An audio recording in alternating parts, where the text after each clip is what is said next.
Picture 1992. You're hungry, there's a list of restaurants, a phone number, pick up the landline, you read out your order, you pay cash at the door. That was Mr. Delivery, a guy with a car, a phone, and a plastic menu. Today, the same business controls over 65% of South Africa's food delivery market. It has partnered with over 11,000 restaurants and 300 grocery stores across South Africa. It delivers over 2,600 suburbs across all 9 provinces. But here is the part of the story that nobody tells you. Takealot did not buy Mr. Delivery because of the food. They bought it because of the bikes and the drivers. The food business was almost an accident, and the CEO who turned it into a market-dominating app was 35 years old, had never run a food company in his life, and made one bet so risky that most people in the industry told him it would fail. He was right, they were wrong. This is how a paper menu on the fridge became the most powerful delivery app in South Africa.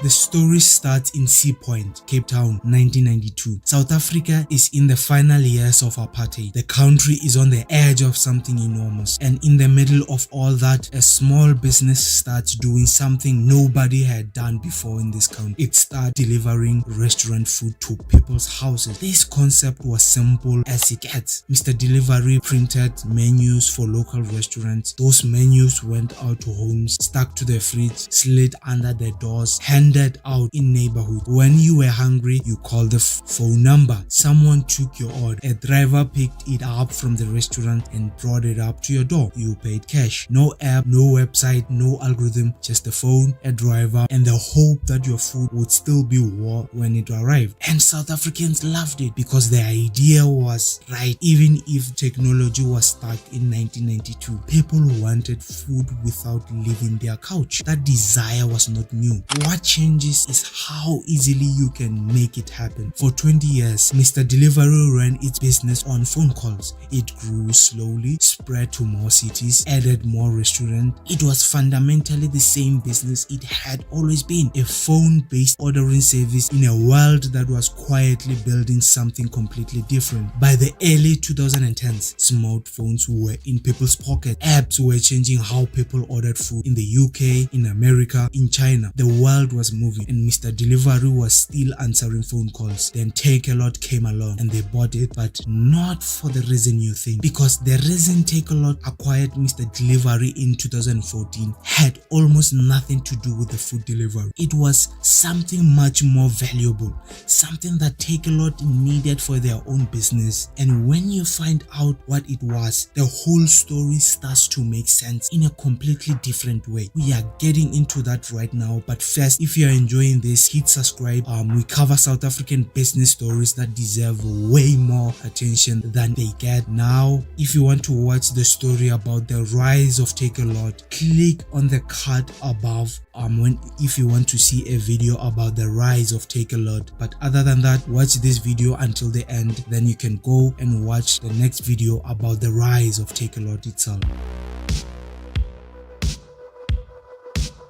In 2014, Takealot.com was growing fast. They were building South Africa's answer to Amazon, but they had one problem that every online retailer eventually hits: last mile delivery. Last mile delivery is the final step, getting a package from a warehouse to your actual front door. It sounds simple. In South Africa, with long distances, inconsistent addresses, and unreliable third-party couriers, it was anything but simple. It was the biggest bottleneck between Takealot and their customers. Mr. Delivery had something Takealot desperately needed: a network of drivers, bikers, and cars already moving around South African cities every single day, already trained in navigating the chaos of urban deliveries, already building the muscle memory of last mile logistics. Takealot bought Mr. Delivery primarily for its ability to be last mile delivery hubs for e-commerce parcels. The food business was on the side. That's how close almost Mr. D came to never becoming what it is today. It was almost absorbed entirely into Takealot's logistics operation. Something was happening that changed the calculation. In America, DoorDash was exploding. In the UK, Deliveroo was raising hundreds of millions. In China, food delivery apps were processing more orders every single day than Mr. Delivery did in a year. The data was clean. Online food delivery was not a niche product. It was going to be enormous. Takealot made a decision to develop the food site into a real online business, not a phone call business, not a website business, not an app business, a full digital mobile operation. And to that, they needed the right person to run it. They found a 35-year-old man named Devin Sinclair. And what he did next was one of the fastest and most dramatic business transformation in South African tech history. Devin Sinclair was not a restaurant guy. He was not a delivery logistics veteran. He was a young entrepreneur who understood one thing better than almost anyone else in South Africa at the time, where customer behavior was going. And in 2015, Sinclair looked at what was happening with smartphones in South Africa and made a call that at the time, most people in the industry thought it was crazy. He decided Mr. D Food would not have a website strategy, no desktop experience, no call center, no hybrid approach, easing customers gently from the phone calls to the digital ordering. He focused on an app-only strategy from the start. In 2015, no one else in South Africa was doing this. Think about the risk in that decision. In 2015, South African smartphone penetration was still growing. Data was very expensive. Not everyone had a phone that could run a food delivery app smoothly. A huge portion of Mr. Delivery's existing customers base was ordering by phone. Moving to app only meant potentially losing every single one of their customers in the short term. But Sinclair had done the math. Smartphones were getting cheap. Data was going to get cheaper. The direction of travel was clear, and the companies that waited until the transition was already complete would be too late. The window to build a loyal customer base before the competition arrived was right now, and it would not stay open forever. So they moved fast. The business was 80% phone call based in June 2016. By June 2017, it had become 95% based. The business went from 20% online to 95% online just in 12 months. That's not a digital transformation. That is a complete reinvention of an entire business in 1 year. And it worked. The numbers started moving in a way that no one in South African food delivery had ever seen before. And right at the moment that Mr. D was just hitting its stride, just building the app, just winning the early users, just finding its footing in as a digital business, the most powerful food delivery company on the planet landed in South Africa and came directly for them. Stay with me, because this is where the story gets really interesting.